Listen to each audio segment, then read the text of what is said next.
This program is brought to you by Agnes Scott College. For more information about Agnes Scott College, please visit our website at agnesscott.edu.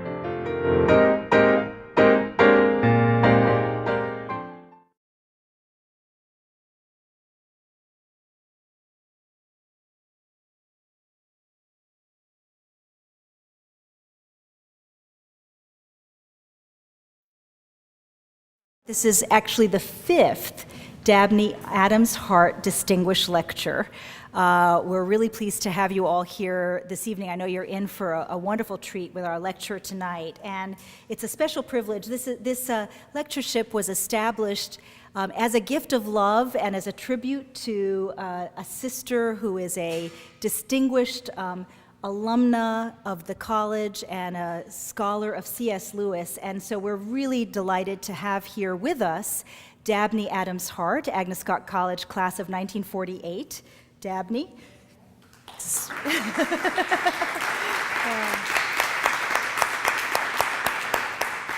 And also to have with us the benefactors of this lectureship, Dabney's brother Howell Adams and his wife Madeline, Howell and Madeline Adams. Please stand up so we can, thank you. And just to show you what a wonderful, loving family this is, Tom and Anita Adams are here with us as well. So we're really delighted to have you here and have you be a part of this special evening. It's my distinct pleasure to introduce our lecturer this year, Marie Friedman Marquadt. And I have to be honest with you, Marie is beloved by the Agnes Scott community. So this was a very easy choice of who to invite as our Dabney Adams Hart Distinguished Visiting Humanities Professor. She taught here in the Religious Studies Department from 2006 to 2008, and the students basically, and Dean Zumwalt will testify to this, went into mourning when she left. Here is what one student has written recently about Marie's work in the classroom. Marie's work models what I think is the best kind of scholarship that seeks social transformation. This commitment takes shape not only in the research that she'll talk about tonight, but also in her teaching, which pushes students to think and create in dialogue with each other, with their communities, and with the world. For me, Marie's classes have been nothing short of inspiring. They have taught me a lot about religion, but they've also empowered me to find and be confident in my own academic voice. So, quite a tribute. That's the kind of thing that every teacher dreams of having written about her. So let me tell you a little bit about Marie. Her undergraduate degree is from Princeton. She's an anthropology graduate, highest honors, and won the award for best senior thesis submitted to the department in her senior year. And as is so often the case, the seeds of her future research were present already in her undergraduate thesis. She wrote a thesis entitled Vision, Continuing a Legacy of Activism in a Mainstream African American Church. She then went on to earn an MA in religion at the University of Florida with a minor in Latin American studies. And her research focused on searching for community in a border zone, transnational migration, and collective identity in a Southwest Florida Catholic parish. She was awarded the Ruth McCone Fellowship for the most outstanding female graduate student in the College of Arts and Sciences. In 2004, she earned her PhD from Emory University, where she concentrated in religion and American culture and delved even further into the concept of religious community in her dissertation, Belonging, Congregational Religion, Place, and Public Participation Among Mexican Transmigrants in the New South. And if you, like me, are a fan of Krista Tippett's wonderful program, Speaking of Faith, on NPR, you will have had the opportunity to hear Marie talk twice on Speaking of Faith, in a show in 2006 called Globalizing the Sacred, and one in 2007 entitled Latino Migrations. This semester, we are very lucky because part of this lectureship is not only this public lecture, but each lecturer also teaches a class at Agnes Scott. And so we're very fortunate that Maria is teaching a course on gender, religion, and social change. And the question in the course description is posed, is religion an essentially conservative force in society, or does it act as a catalyst for change? And I suspect that her answer is yes, but well, you'll have to take the course to find out. She is also a postdoctoral research associate in a project sponsored by the Ford Foundation called Latino Immigrants in the New South, Religion and the Politics of Encounter. Tonight, she will speak about A Little Picture of Heaven, how new immigrants are changing religious and civic life in the U.S. South. Please join me in welcoming Marie Marquadt.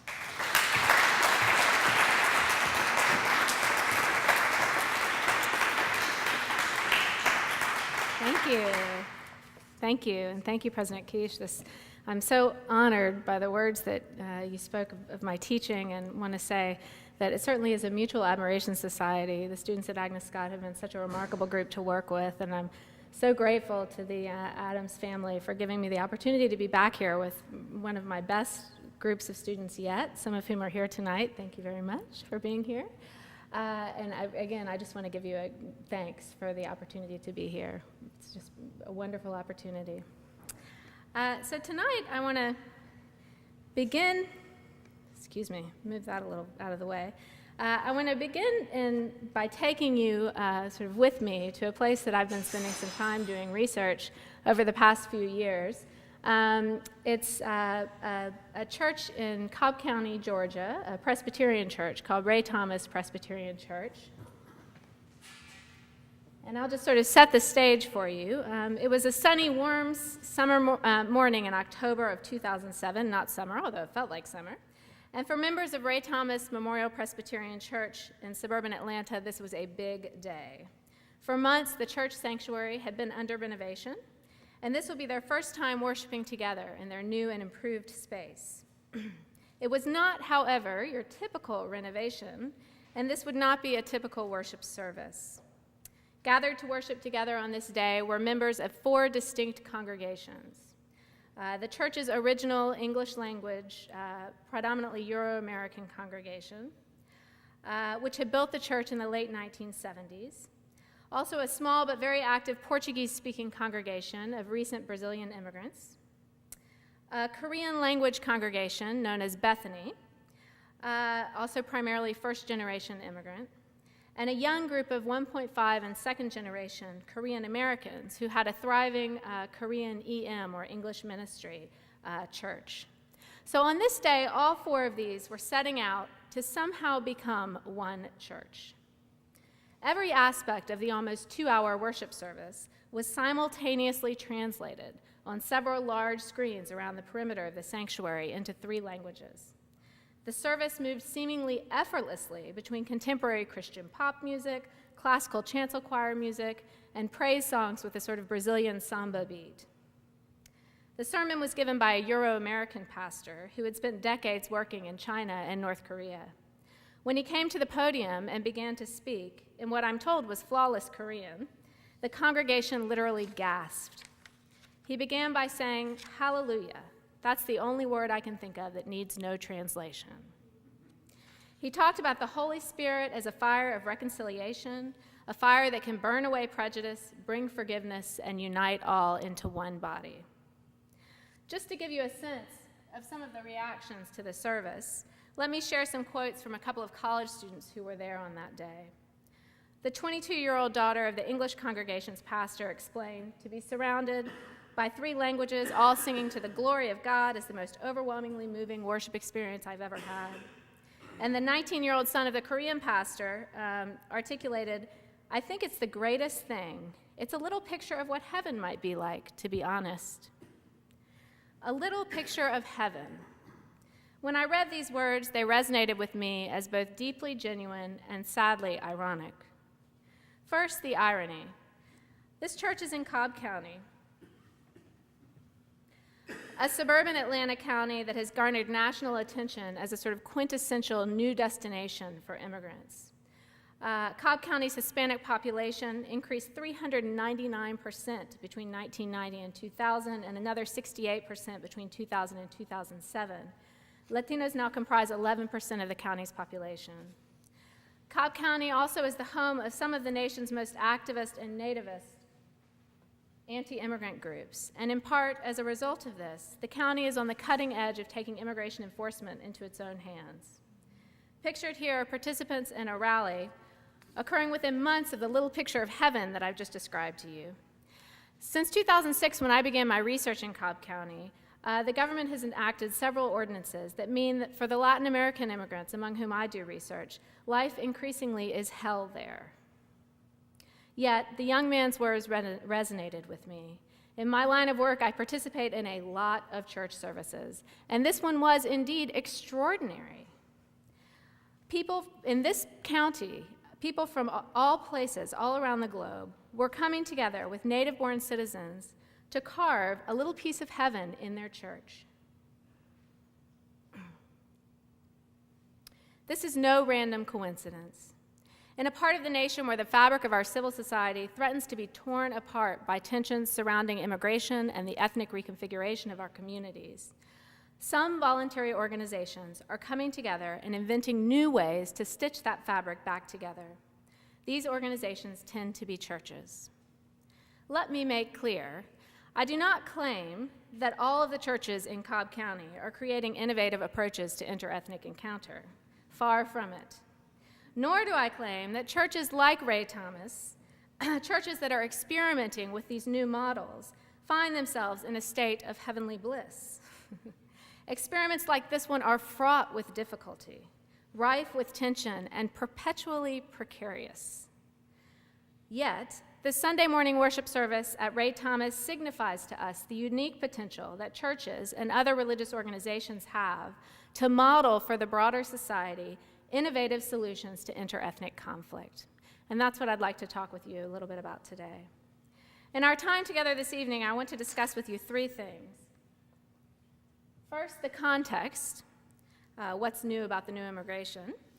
Second, the outcomes, what's been the impact of the new immigration on civic and religious life in the South. And finally, the possibilities. What organizations in the South are developing innovative solutions to the tensions surrounding change, and what might we all learn from them? The answers I'm formulating to the latter questions come from about a decade of research in and around Atlanta, Georgia. For this talk, I'll be drawing from a large ethnographic research project I'm part of that explores interethnic encounter in Cobb County. We've had a particular focus on Mexican, Guatemalan, and Brazilian immigrants, how they're faring in Cobb County, and also how Euro-Americans and African Americans perceive the immigrants living in their communities. I should note that for this project, I've been working in collaboration with a great research team that includes scholars from various parts of Latin America and also 2 students from right here at Agnes Scott. Now I'm going to spend a few minutes explaining how it is that this southern suburb, Cobb County, and others like it find themselves experiencing such rapid and significant change, and how this signifies departures from historic patterns of migration. And I'm going to begin by describing what's not new about the new immigration. So scholars of immigration generally identify the contemporary period of immigration, which began in 1965, as the new immigration, and they distinguish it from what's generally termed the classical period of immigration, which lasted from the 1880s until about 1924. While the new immigration shares many characteristics in common with the old or classical, there's several significant differences. But first, let me highlight the 3 most important things that this phase of immigration shares with the prior phase. First, the tradition of immigration. Immigration, voluntary and forced, the latter, of course, being the case for slaves and their descendants, is and has always been constitutive of the U.S. experience. Many religious leaders in this country, when addressing the politics of immigration, begin with this fact. And if I were to ask you all to stand if you were the child or grandchild or great-grandchild of immigrants, we would quickly all be on our feet. And we would be on our feet standing together as part of a nation of immigrants. The exceptional periods in U.S. history, that is, the unusual times, have been periods with low rates of immigration. And the current time is not the period in modern US history with the highest rate of immigration. In 1920, as you can see, the foreign-born population of the US was 13%. In 2006, it was around 12.5%, and thanks to our shaky economy, it's holding steady right around there. A third significant thing that's not new about the new immigration for our purposes is that immigration always has shifted the religious contours of the nation. In 1776, when the U.S. was founded, an estimated 75% of residents in the colonies were some form of Puritan. Fast forward to the mid-20th century, and the sociologist Will Herzberg declares that the United States has a tripartite religious system, Protestant, Catholic, Jew. How did we go from overwhelmingly Puritan to Protestant, Catholic, Jew? Immigration. So what is new? I want to talk about three things briefly: new origins, new destinations, and what I'll call new status classifications. This slide shows in stark relief shifts in U.S. immigrant origins between 1890 and 2007, with Latin American, Asian, and African increases, particularly since 1965. It's important to note that while this may be perceived as introducing increased ethnic and racial diversity into the United States population, if we were to put ourselves into a time capsule and head back 100 years, we'd hear a great deal of discussion about the ways in which Southern and Eastern Europeans were ethnically different. The historian Robert Orsi points out that Italians were perceived as the, quote, dangerous dark-skinned other. Not the least of the dangers was that they were, heaven forbid, Catholic. As a Catholic, I can say that. Now, 100 years later, I'm interviewing the descendants of Italians and Poles in Catholic churches in Cobb County. Strangely, they often self-identify as Anglo, the very persons from whom their ancestors were perceived to be so radically different and threatening. This signals to us change, integration of immigrants and their descendants over time. We have no reason to believe that integration, some form of mutual adaptation, won't be the case for the descendants of our current wave of immigrants. The history of this mutual adaptation, though, has not historically been centered where we are in the United States Southeast. And this brings me to the second thing that's new about the new immigration. One of the most significant distinguishing characters of this period of immigration, the current period of immigration, is the phenomenon of new destinations. And we sit today at the epicenter of this phenomenon. Before the 1990s, Latino immigrants tended to settle in southwestern and coastal states and to what we call gateway cities: New York, Chicago, Los Angeles, Miami. These new immigrants also tended to settle in central cities in the urban center. As the U.S. economy has shifted from a focus on manufacturing, urban Rust Belt, to service, suburban Sun Belt, and as residential patterns have shifted from cities to suburbs, the immigrant population has shifted too. You see here that Georgia and North Carolina have had the fastest rates of immigrant population growth in recent years. Immigrants are settling, you don't typically see a religious studies person putting these kind of data up, right? Immigrants are settling in particular parts of the Southeast for the same reason that native-born U.S. citizens are coming here: greater availability of jobs and lower cost of living than in other parts of the United States. The economic expansion of the 1990s was led by the region of the Southeast. Employment grew faster than the national average. As this slide demonstrates, the unemployment rate in Georgia hovered below the national average significantly until 2004. Whereas if we were to put rates of unemployment in traditional receiving destinations, such as the state of California, we would see unemployment rates hovering above by 1.5 to 2 percentage points the national average. When we look at the county level, we also see that the counties with the greatest rates of Latino immigrant settlement are also the counties with the lowest unemployment. In other words, immigrants have not been in competition with native-borns for scarce jobs during this period of growth. Employment has increased across the board in these regions. Suburban Atlanta counties comprise part of what scholars of immigration call the new or emerging gateway cities. Of the 13 new gateway cities identified by the Migration Policy Institute, 8 are in the Southeast. Metropolitan Atlanta is the most remarkable of these. As you can see, the foreign-born population grew by 1,291% between 1980 and 2006. Charlotte grew by 957%, Raleigh by 1,179%. You get the picture. When immigrants arrive in these new destinations, they find that there's not an infrastructure of support for immigrants. There aren't a range of organizations that exist to assist immigrants in their transitions. They also find that there's not a culture of pluralism, not an historical pattern for making sense of and incorporating diversity. New destinations in Georgia are generally characterized by the politics of black and white, and it's tough to carve out a place in this binary system of identity. One of the distinguishing characteristics of the emerging gateway cities is that in these destinations, Latino immigrants are far more likely to live in suburbs than in central cities. Comparative studies have also shown that they are likely to be more recent arrivals than their immigrant counterparts in established gateways, that they have higher rates of poverty, lower rates of education and naturalization. Emerging gateways such as Charlotte, North Carolina, and Atlanta share in common also a higher proportion of undocumented or unauthorized immigrants than are found in traditional destinations for immigrants. Currently, approximately 475,000 unauthorized immigrants live in Georgia, which means that Georgia has the 7th largest unauthorized immigrant population in the United States. This final distinguishing characteristic of immigrants in new gateway cities brings me to the third thing I want to talk about that's new about the new immigration, and that is the emergence of the phenomenon of unauthorized, undocumented, or illegal immigration.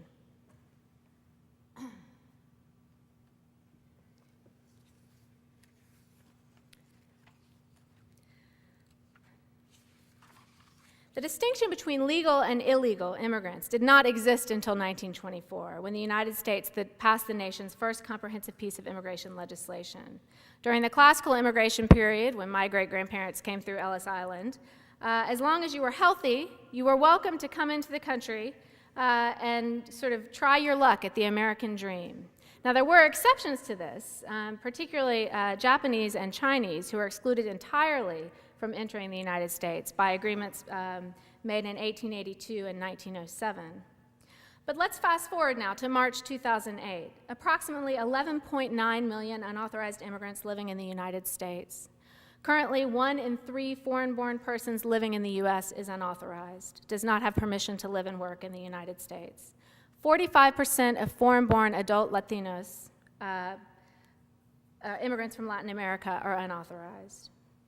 When I speak with groups about unauthorized immigrants that I know and the struggles that they face, I often get the question, I just don't get it. Why didn't they fill out their paperwork? Or why don't they wait their turn in line? This is not, of course, the time for me to offer a long lesson in immigration law, but I do think it's worth noting that the vast majority of unauthorized or illegal immigrants are not without proper documentation because they didn't wait their turn. They're unauthorized because there is no line for them, metaphorically speaking. Or, for those who can get into the metaphorical line, the wait can be a decade or longer for permanent legal residents of the United States to have their spouses and minor children reunite with them or come to the United States legally. Some families, many families that I've known, simply decide that it's not worth the consequences for them and for their children to wait.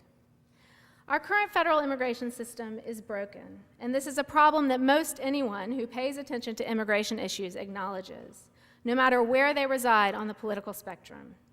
Yet our federal legislators have been unable to make any progress coming up with a solution. In the absence of federal immigration reform, states, counties, and cities throughout the Southeast are taking matters into their own hands, proclaiming that if the federal government refuses to fix the immigration problem, they'll do what they can to stem the tide of undocumented immigrants. We can think of these measures taken together as attempts at deflecting immigration. This is a term coined by the sociologist Ivan Light. The intention is not to reduce the flow of immigrants to the United States. That's something only federal government can do, but rather to make it more difficult for immigrants to settle in a particular city, county, or state, that is, to deflect. We see pictured here Cobb state legislators standing with Georgia's governor and also with D.A. King, who is one of the most active anti-immigrant voices in the state. After the passage of the 2006 Georgia Security and Immigration Compliance Act, a law that was written and co-sponsored by Cobb County legislators. Not only at the state level, but also at the county and municipal level, Cobb government officials are working to make the county less hospitable to immigrants. Most significant in this regard is what are called 287G agreements. The county law enforcement has entered into these agreements with Federal Immigration and Customs Enforcement, that is ICE, And the agreements allow local law enforcement agencies to inspect immigration documents and enforce federal immigration law. As of December 2008, less than a year after implementing the program, Cobb County had transferred more than 2,700 undocumented immigrants to federal agents for deportation, many of whom had been detained in roadblocks for minor traffic violations or for not having a valid Georgia driver's license. In all but 3 U.S. states, unauthorized immigrants are barred from obtaining driver's licenses. In fact, one of our researchers, a renowned scholar of immigration from Mexico, was detained in one such roadblock and held until she could establish, by calling the director of the project, that she was here on a temporary work visa. One local immigration attorney, when I visited her with a group of Agnes Scott students as part of a course, explained to us that Cobb sheriffs basically were stopping and detaining people for, quote, driving while Hispanic. What has been the impact of such measures? First, they have created a climate of fear for immigrants living in Cobb County, and they've made Cobb County a place to be avoided, if at all possible, not only by undocumented immigrants living in other parts of metro Atlanta, but also by legal immigrants and international scholars. The question we want to ask is, are such deflective measures precipitating immigration, that is, return to place of origin? Since 2005, the inflow of unauthorized immigrants to the United States has declined sharply, but rates of return by immigrants already living in the U.S. have held steady. Shown here is some data specifically on Mexican migration, and I want to note that the declining rates of unauthorized immigration entry are not the result of increased enforcement and border security. You'll notice that border apprehensions have decreased as well. They're clearly linked to economic trends. But if that's the case, why in a recession that we have good data to show is disproportionately impacting Latino immigrants, and specifically undocumented immigrants, aren't unauthorized Latino immigrants returning to their place of origin? When we imagine unauthorized immigrants, and when we see images of them on the nightly news or television programs, we tend to see young men waiting outside the Home Depot for work. While young single men who work as day laborers do comprise an important part of the unauthorized population, they certainly are not the norm. You'll see here that nearly half of unauthorized immigrant households, 47%, consist of couples with children. This is by comparison to 21% of households in which the householder is U.S. born. Almost half of undocumented immigrant heads of household who have been in the United States for more than 10 years own their own homes.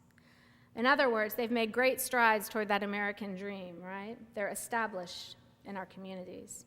Inside these households, we see what are called mixed status families, families in which one or two people may be unauthorized and one parent is unauthorized.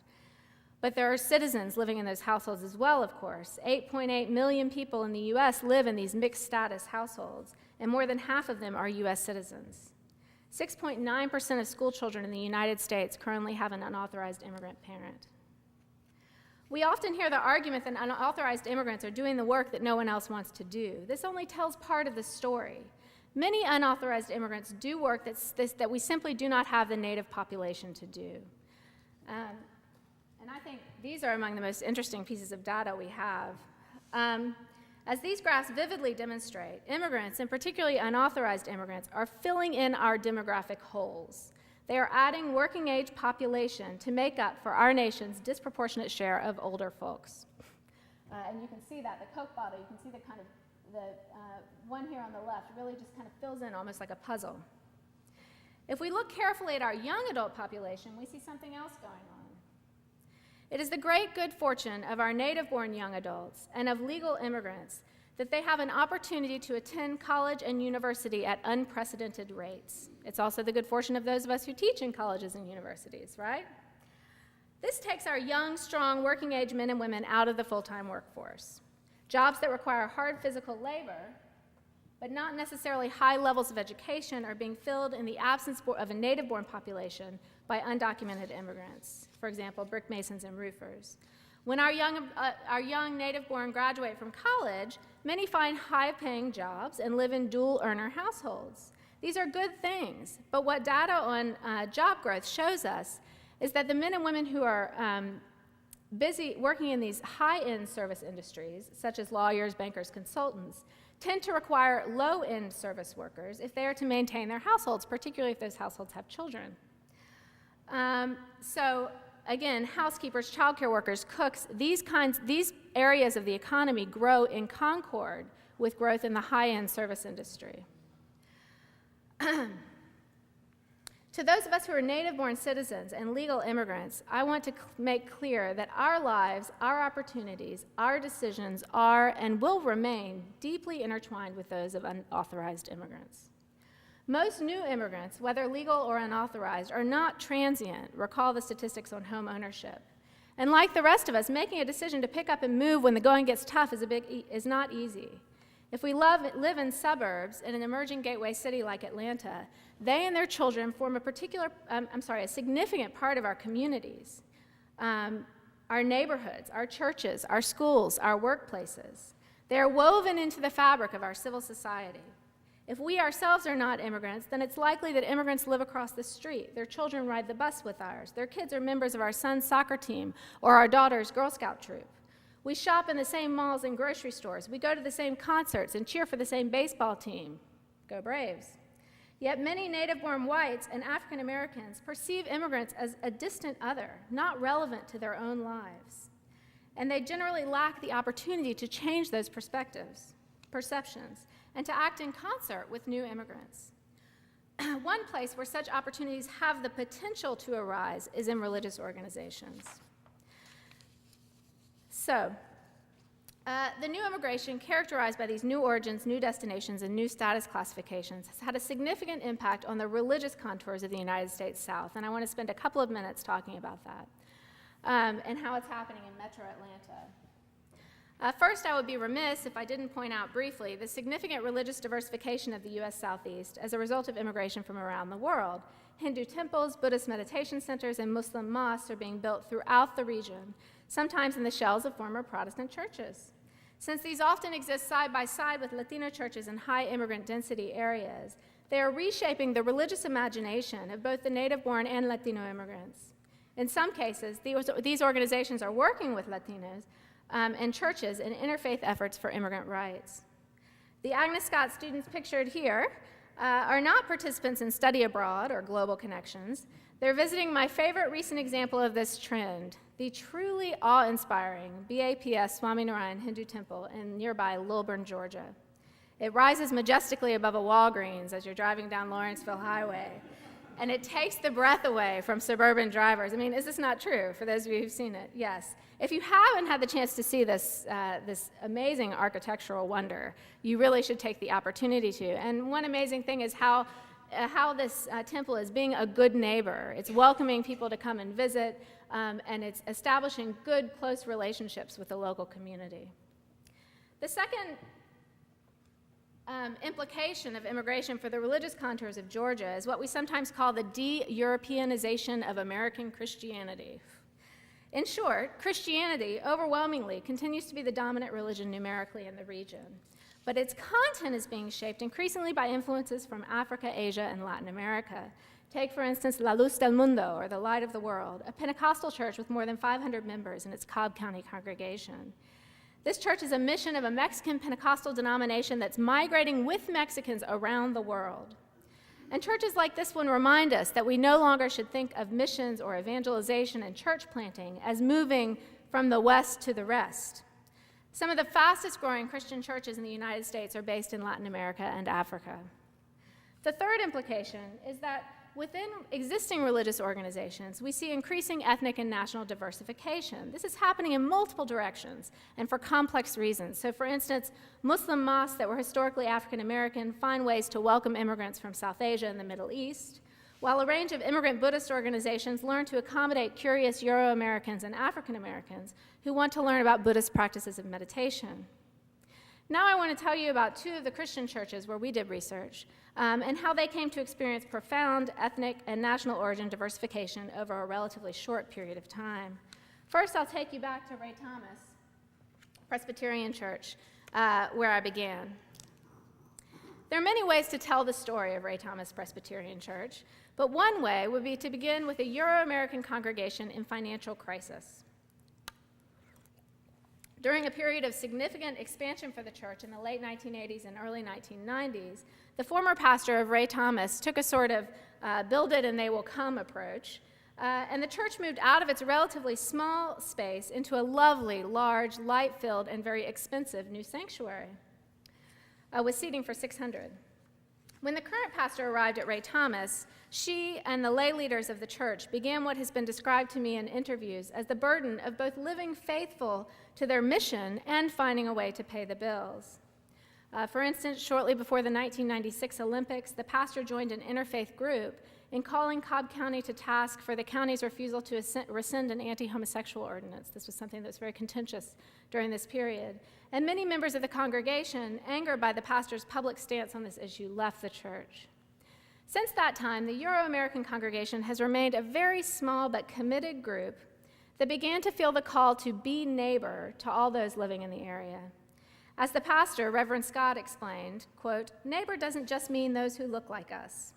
In 2004, the church welcomed a small Brazilian congregation to share its space. And meanwhile, down the road, a Korean Presbyterian church was growing exponentially from 100 to 700 members over a very short period of time.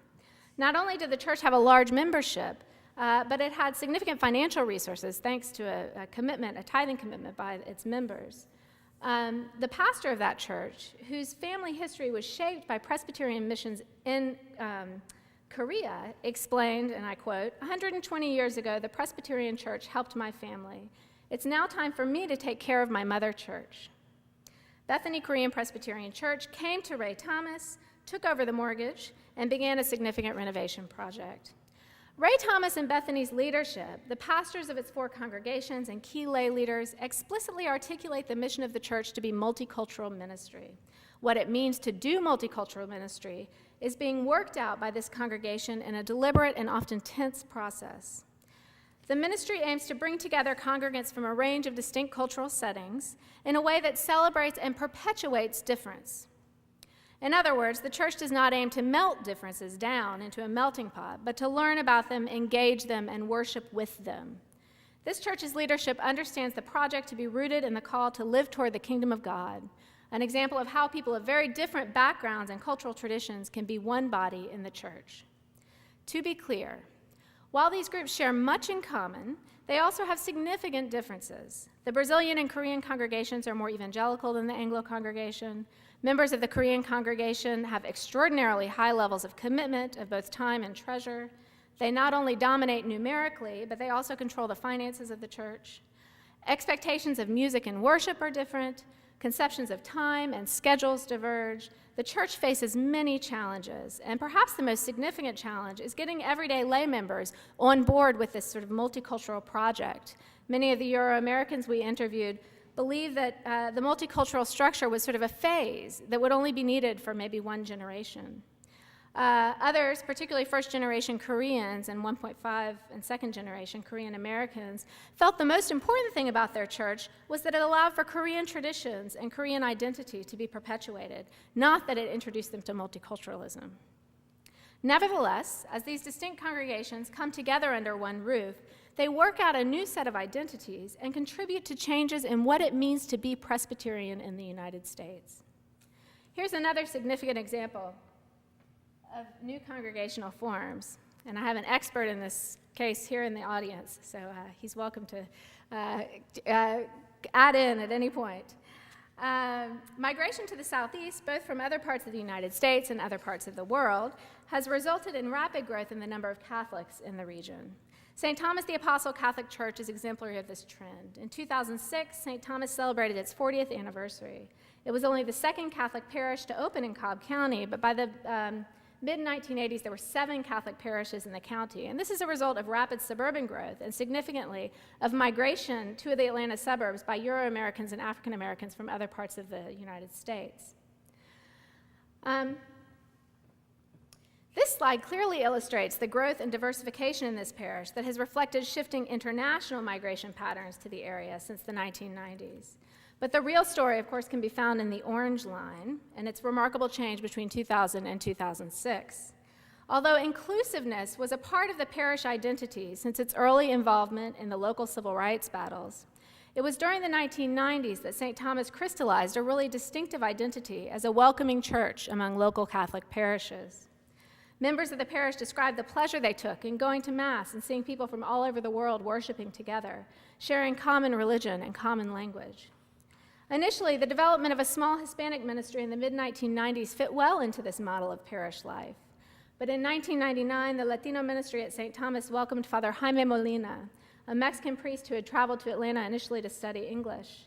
He introduced an outrageously successful evangelistic outreach program called Cine, which radically changed the composition of the parish. As one Euro-American staff member explained to me, quote, "Somehow they found Father Jaime and then it exploded. It was like that was the beginning of the end." Indeed, the Latino population of the parish grew exponentially between 2000 and 2007. And by 2007, the parish had increased to double its 2000 size. It almost had 6,000 registered families. That's about 18,000 people, 43% of whom were Latino.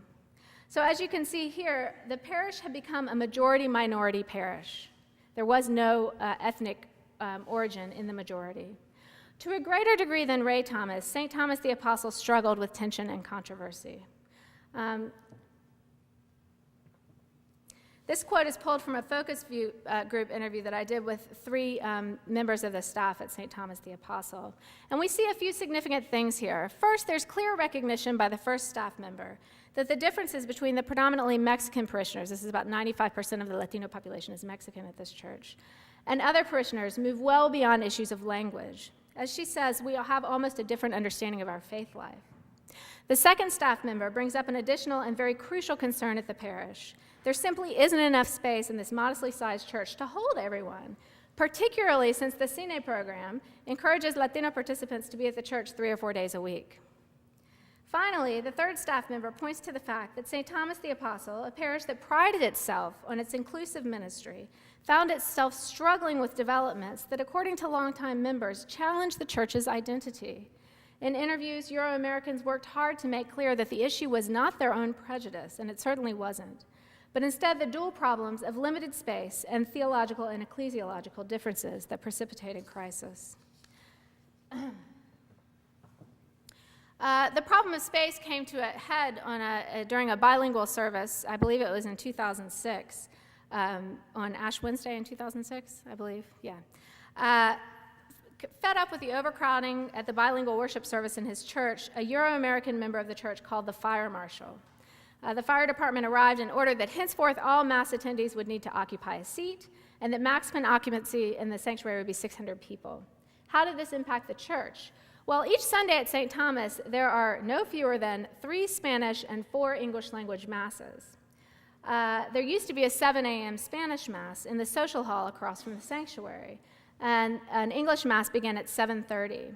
And now, as this was explained to me, the social hall could hold about 250 people, but 400 or more people were showing up for the Spanish Mass.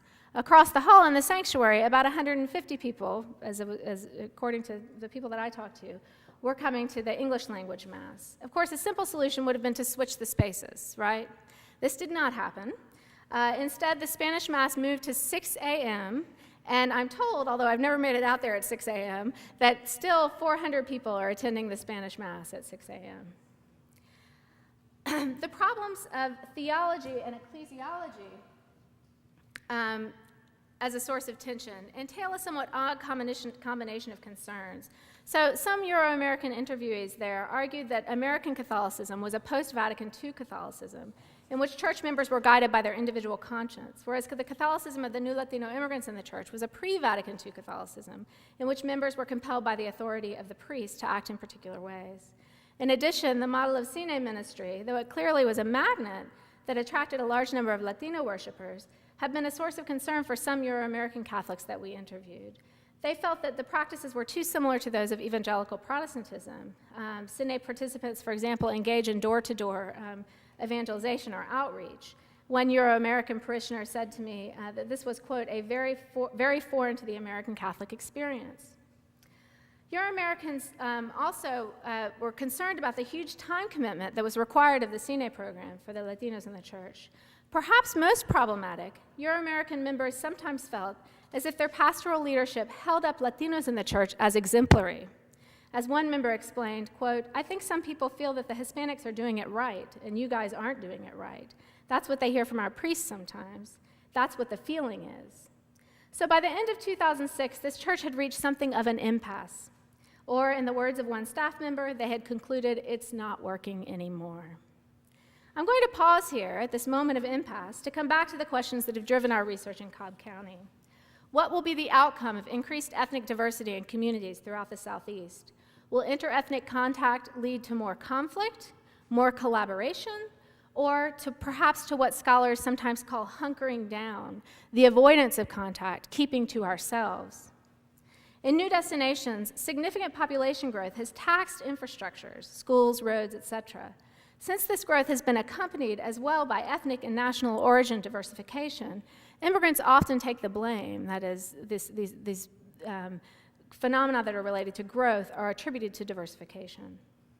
It's clear that in new destinations, the combination of significant growth and significant ethnic diversification will need to be addressed. But are civic and political organizations in places like Cobb County addressing them in the right way?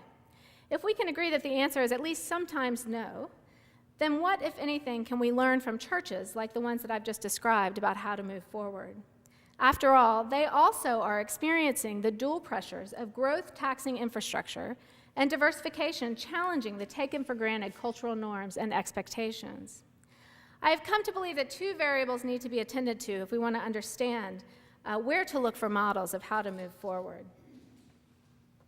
And I call these social proximity to new immigrants. That's the degree of competition, at least perceived competition, for resources. And the second is civic engagement. That is the opportunity and space for face-to-face interaction that encourages mutual recognition.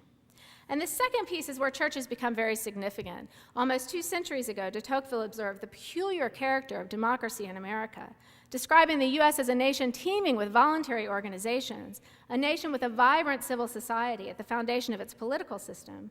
He observed also that religious organizations were among the most prevalent voluntary organizations. The latter continues to be the case, particularly in the United States Southeast.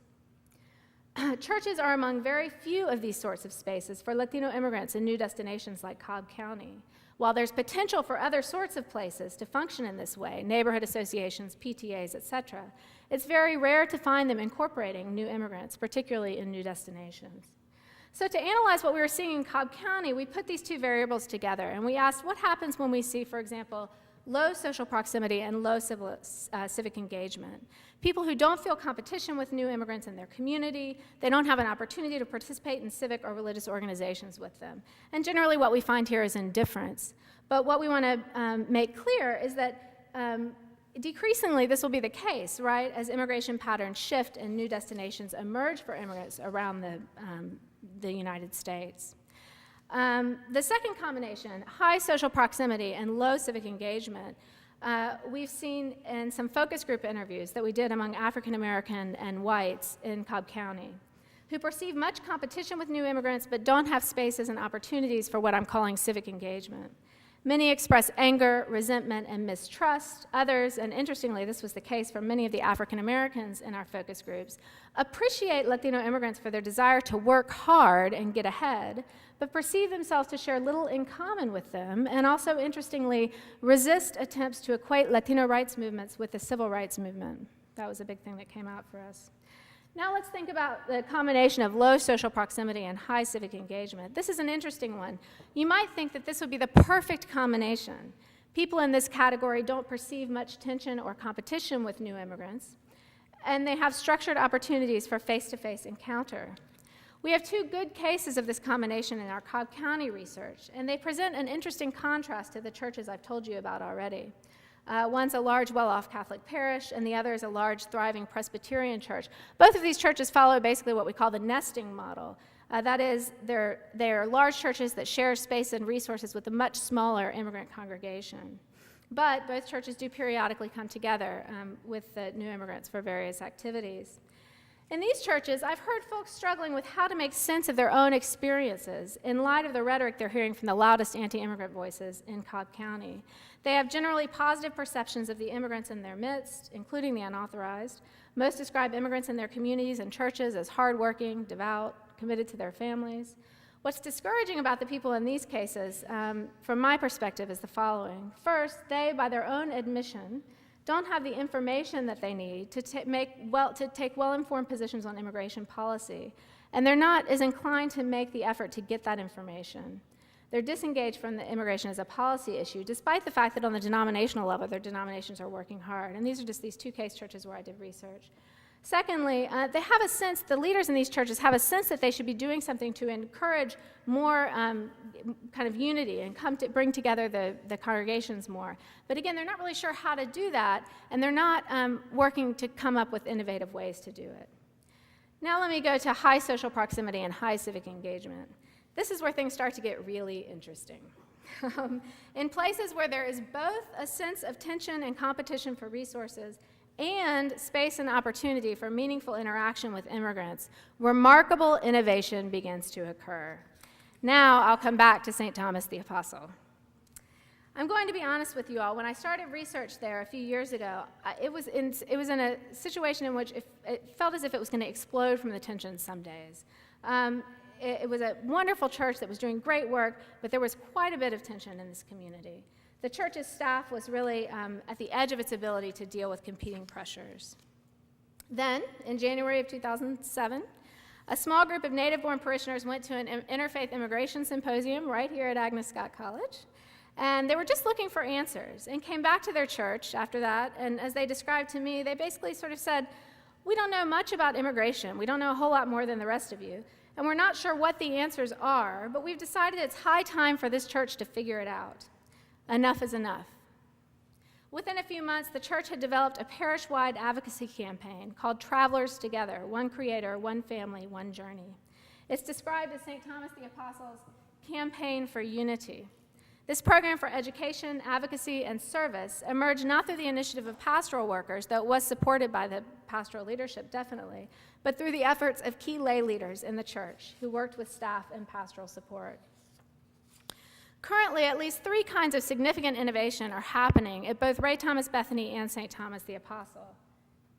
And I'll just briefly mention these. The first is liturgical innovation and spiritual formation. These churches are finding ways to engage in worship, Bible study, prayer group, and service projects across the boundaries of linguistic and cultural difference, and often theological difference. They don't want to do this all the time, but they feel like it needs to be done at least some of the time, and they're working out innovative ways to do it. I want to suggest that in doing this, they begin to develop cultural models for the broader community, models of integration without forced assimilation. The second type of innovation we see is structural innovation, and that is innovations in the polity of these churches. Both churches have worked to create a more fair and equitable structure within their churches. And this is, again, a very complicated, deliberate, and difficult process. But what I want to suggest is that as these churches work out how to make these structural innovations, how to be more fair and equitable, they act as a sort of testing ground for innovations in other civic organizations and for more fair and equitable structures in the broader society. And then finally, these churches are engaged in education and advocacy initiatives. Active members of these churches who are native-born citizens of the U.S. are finding that it's no longer feasible to avoid the issue of immigration reform in the political sphere, and they're beginning to take steps toward engaging in significant advocacy. So here's an example of that. Again, probably my favorite recent example. On Holy Thursday in the spring of 2009, more than 500 members of St. Thomas the Apostle exemplified this when they gathered in a march to transform the streetscapes of Cobb County. About 500 people walked for 8 miles together while singing and praying from the church to the town square of Marietta. Upon arrival in the town square, participants gathered around a stage while the pastor of the church read scripture and led the group in prayer. Then the group enacted the typical Holy Thursday foot washing ritual with a twist. 6 unauthorized immigrants were invited to come onto the stage and sit in folding chairs. Then 6 native-born residents of the United States, 5 Euro-American and 1 African-American, washed the feet of the immigrants. While the crowd cheered loudly, not noticing or certainly not acknowledging the presence of D.A. King and other anti-immigrant activists milling around with bumper stickers on their backs that read, "Kick me, I'm a citizen." The pilgrims completed their journey by singing several times a simple song. Each time the song was repeated, each participant took the hands of another participant, looked into her face, and sang in Spanish, I love you with the love of Jesus. I see in you the face of God. Such an event in such a place as this was remarkable for many reasons. It showed the distance that one church could travel from tension to innovation, and I argue that it points a way for the rest of us. To conclude, the new immigration has changed the ethnic, national origin, and religious composition of the Southeast. Our federal immigration laws have not kept pace with these changes, and the result has been a high proportion of unauthorized immigrants in new destinations. One such new destination, Cobb County, serves as an exemplary case of what happens when states and municipalities take immigration enforcement into their own hands and work to deflect immigration from their communities. Yet Cobb County also serves as an example of the potential that civic organizations have to seek and innovatively develop better solutions to the problems that their communities confront. I want to submit to you that churches and other religious organizations are uniquely suited to make these innovations, and I'm going to just briefly name 4 reasons. First, the historical role of churches in U.S. civil society that I mentioned, particularly in the Southeast. Second, in churches, we're most likely to find that interesting combination of high social proximity and high civic engagement, real tensions with real opportunities for meaningful interaction. The tensions, it seems, are what catapult church members into embracing innovation. Third, local churches now have significant institutional support from their denominations to undertake innovative strategies. And finally, theological and ethical principles. When these principles are held in a context that allows for them to be enacted, they become what I like to think of as a nudge, and they exist in every religious tradition. I've heard people at places like St. Thomas and Ray Thomas describing whether or not they really want to jump into all this frightening innovation, or whether maybe they'll just sneak out the back door and find another church. They may be confused, frustrated, overwhelmed, and uncomfortable, but then comes the nudge, the gentle push that sends them right out into these uncharted waters. What are some of the most common nudges I've heard? The ethical principle of love of neighbor that they just can't seem to shake off. The call for Christians to be one body in Christ, neither man nor woman, Jew nor Greek, that they just can't seem to get off their minds. And the theological promise that we can indeed get a glimpse of the kingdom of heaven on earth, even in the tough terrain of Cobb County, a promise that they want to be a part of, and frankly, so do I. Thank you.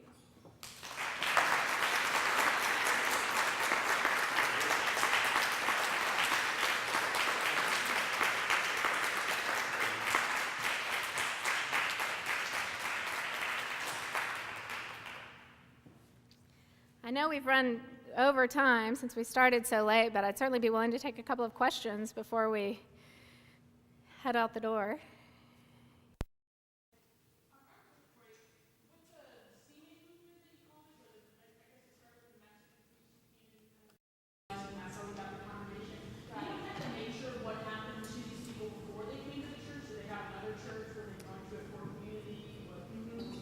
Yeah, I think some people came to this church from other churches because of the Draw of the City program. It's a really remarkable program where it brings small groups together in homes and just creates real kind of intimate environments for worship and also for getting to know one another and praying together. But many of the people, when I use the term evangelization, the idea was to bring in Catholics who may not be participating in churches but are Catholics by tradition and also maybe practicing Catholicism at home, to bring them into the church and give them kind of a new, renewed faith life. And this program, again, has just been remarkable in doing this at St. Thomas. It's done an amazing job. And the program, I should note, is right now, although I think there has been some discussion of expanding it, it is limited to the Spanish-speaking. No, it's no longer. For the first time, starting next week, we're going to have a trust there where there's going to be a relatively small, probably 30 or 40 English-speaking people that are going to participate. And so this is PJ Alvarez, by the way, who's one of the organizers, a member of St. Thomas the Apostle, one of the organizers of the Pray with Your Feet event that I described. And I think that's just, again, a fantastic example of some of the innovation that St. Thomas is, and particularly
together community leaders, religious workers, and advocacy workers to talk about what we've learned and how these groups might move forward. And when we're making sure that we have interfaith participants in the conversation, because clearly, as I've argued, religious organizations, not only Christian churches, certainly have the capacity to do this kind of work and are doing it already with a lot of advocacy work. We have some people who here tonight who are doing advocacy work, interfaith advocacy work on immigration. I guess that was my question, to see the third bullet there. So that's for grade topics. What has been the impact, not with larger denominations, but with other area churches within that denomination? Yeah, I think it depends on the specific case. I think that, for example, Ray Thomas, interestingly, has become a role model both at the national level and also at the level of the local presbytery of how to do. Correctly. You said that one of the things that happened in Bethel, joining into the Ray Thomas community, that they assumed a mortgage on the place. Yes. Which to me, unless you tell me differently, sounds like they became the landlords and the original congregation became the tenants. Now the reason I point that out is the contrast perhaps with the situation at St. Thomas the Apostle. Judging, again, when I listened to that, I was thinking of my brother's parish. He's married to a Puerto Rican, and they are in a parish program similar to this that they're trying to make work in Orlando, Florida. And for them, this difference between post-Vatican II and pre-Vatican II is more or less code words for the fact that the Irish and other Euro-Americans think they're paying all the bills, including the bill for the entire ministry, whereas the immigrants are not paying, quote-unquote, their share and come from a church tradition in which the church itself is seen as a public service that they avail themselves of rather than some voluntary association that they actually contribute to.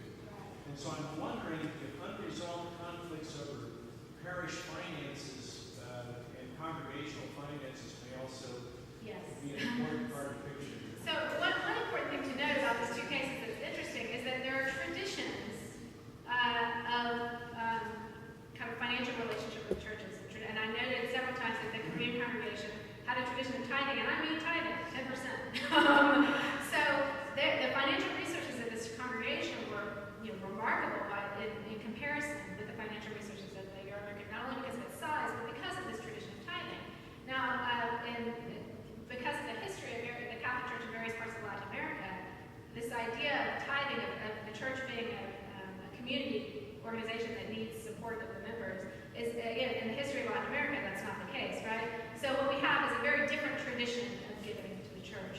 And we certainly have seen that. We kind of looked at clusters of issues that emerged in terms of this inter-ethnic and international relationship. And we certainly have seen that finances are crucial. But what I love about these two cases put next to each other is that this is not a one-way street, right? It's not that the native-born citizens always are the ones that are footing the bill. We have all sorts of combinations happening in churches. But certainly in St. Thomas the Apostle, this was an issue now. And what I always like to know was that at St. Thomas the Apostle, so often I would see Latino members of the church painting walls or fixing, or they're giving in-kind donations to the church, and skills that frankly they have and many others don't have in this case. And so the ways that they contribute to the life of the church are much broader than simply putting money in the collection plate, but they are contributing in ways that maybe the native-born citizens are not contributing.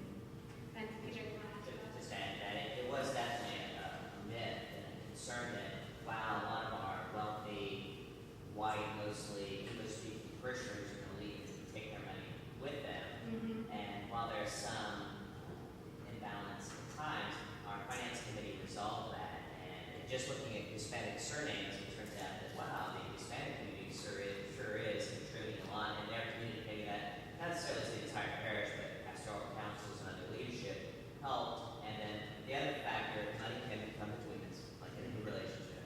Another factor that helped with the community, the Hispanic community, the immigrant community participating in the parish is they have a huge festival once a year, which is the biggest fundraiser of the church, which brings $50,000 to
innovation. It's a remarkable innovation, and it's one that, and maybe I'm wrong here, but I think it's one that the church wants to be able to support, but not necessarily, force assimilation or integration of every group in the church into that. So there's been a little bit of kind of the continued sort of distinction along those lines.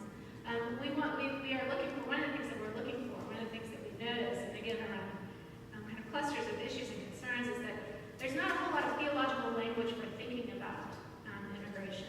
For example, the one that is often heard is welcoming the stranger. Of course, this is important, but there's such a rich body of discussion, biblical and theological discussion in the Christian tradition of relations between with immigration, around immigration, and so trying to kind of have people who are kind of delving into that rich body share with other churches how we talk about this theologically and what biblical sources we use, I think is an important thing to give sort of a richness and depth to the discussion that sometimes isn't there. And it's probably as true in Georgia as it is true where other parts of the country had older immigration cycles with Hispanics. But when I was in Texas, there's a lot of multi-ethnic couples. Lots. Yeah. A very large percentage of people were crossing those lines, and it had a very interesting impact, a very positive impact. You literally can join groups in that way, right? Join families and join across the community. But I don't know, I guess we're doing it so new, maybe that's not a big. Yeah, interesting. We did telephone serve. Well, first of all, yes, there are one of the distinctions between Texas and Georgia. Again, as I kind of tried to lay out, is that the immigrant population in Georgia is distinct from their relation to Texas in many ways. One is there are generations, so this tends to happen, kind of further a generation or two in. But we did do a telephone survey of African Americans, Latinos, and Euro Americans, a broad telephone survey, and asking about interethnic relations. And while, for example, we found that living in a neighborhood with people of another ethnicity didn't tend to impact positively perceptions. Participating in a church did, so that was good news for us, because that's what we were seeing happen on the ground. But also being in dating interethnically had a real impact. So people who said that they had dated